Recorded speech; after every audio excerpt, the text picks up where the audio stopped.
If you close your eyes and think of the 1950s, you can almost hear the saxophone. It was in the clubs, in the jukeboxes, on the radio, and echoing across stages from Harlem to Hollywood. Few instruments captured the range of human feeling the way the sax could. One night, it whispered in a ballad, smooth as silk. The next night, it screamed through a rock and roll riot, raw and unpolished. Jazz musicians turned it into a tool of exploration. Rhythm and blues players made it a party starter. And by the time rock and roll arrived, the saxophone was just as loud and unruly as any guitar. Here are 10 saxophonists who defined that decade. Voices that shaped how the horn was heard, remembered, and carried into the future. Even though Charlie Parker passed away in 1955, his shadow stretched across the decade. Bird had already changed the language of jazz in the 40s with bebop, but his final recording showed he was still restless, still searching.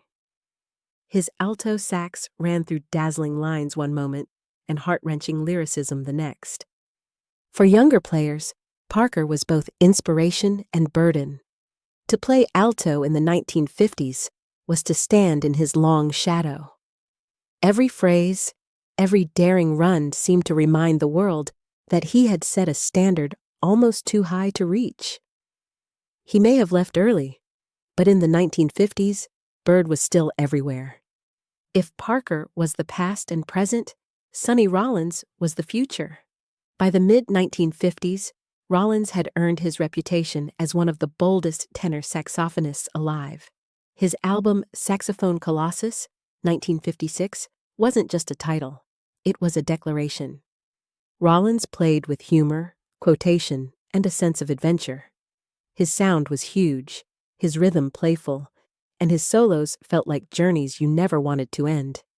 He could turn a calypso riff into a jazz statement or stretch a simple tune into a masterclass in improvisation. To hear Rollins in the 50s was to hear the tenor sax becoming monumental. In the 1950s, John Coltrane was still carving out his identity, but the fire was already unmistakable. Playing first with Dizzy Gillespie, then Miles Davis, and later Thelonious Monk, Coltrane built a vocabulary that pushed the horn to new limits. By 1958, his album Blue Train announced him as a leader in his own right.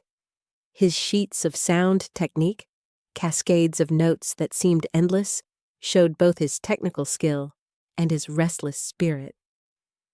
By the end of the decade, Coltrane wasn't just another tenor player. He was the one everyone knew was about to change everything.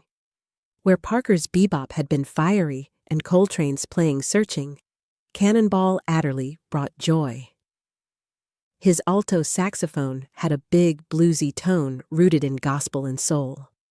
When he joined Miles Davis in 1957, his exuberant solos added heat and swing to the band's sound.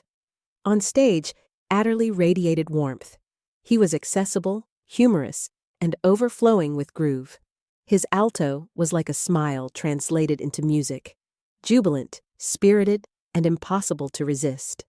In the 1950s, Cannonball showed that modern jazz could be smart without losing its joy.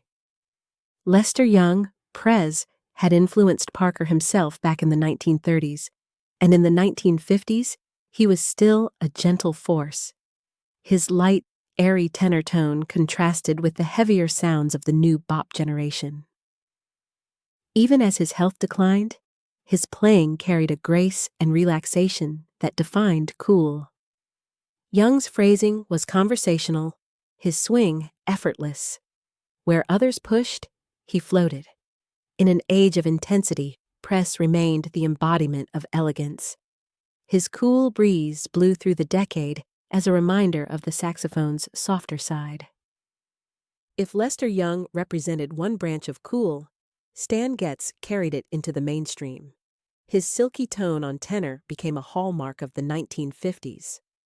Whether in Woody Herman's band or leading his own groups, Getz turned ballads into glowing statements and improvisations into lyrical journeys. His playing was smooth but never shallow, melodic but never cloying. By the end of the decade, he was already leaning toward Brazilian music, setting the stage for the bossa nova craze. But even before that, Getz's horn was velvet, lush, tender, and unmistakable. By the 1950s, Coleman Hawkins was a veteran, the man who had first proven the tenor sax could lead jazz back in the 30s. But rather than resting on history, Hawkins embraced the new sounds. He worked with Thelonious Monk, welcomed bebop, and showed younger players that a giant could keep growing. His tone was deep, muscular, and commanding. Even surrounded by a new generation, Hawkins held his own, proving that the father of the tenor still had lessons to teach. While jazz players were chasing harmony, King Curtis was busy making people dance. His tenor sax riffs powered early R&B and rock hits, and his sharp, biting tone gave those records an unmistakable edge. Curtis specialized in short, catchy solos, bursts of raw energy perfect for the jukebox. He bridged worlds, trained in jazz, but fully at home in the rougher grooves of rock and roll.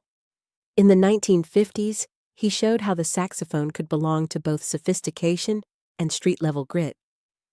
If Jerry Lee Lewis was fire at the piano, Big J McNeely matched it on sax. Known for lying on the floor mid-solo or parading through the crowd, he turned performances into chaos. His tenor screamed high notes, honked in rhythmic bursts, and sent dancers into frenzy.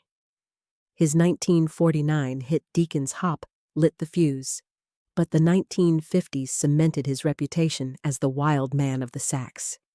McNeely proved the horn wasn't just an instrument, it was theater, rebellion, and raw fun. For the final spot, two names deserve recognition. Rudy Pompili, blowing with Bill Haley and his Comets, gave Rock Around the Clock its honking drive and turned the sax into rock's brass backbone. Danny Flores, with the Champs, immortalized a riff in Tequila, 1958, that still echoes across bars and stadiums. Both men weren't jazz innovators, but their playing defined the sound of teenage rock and roll.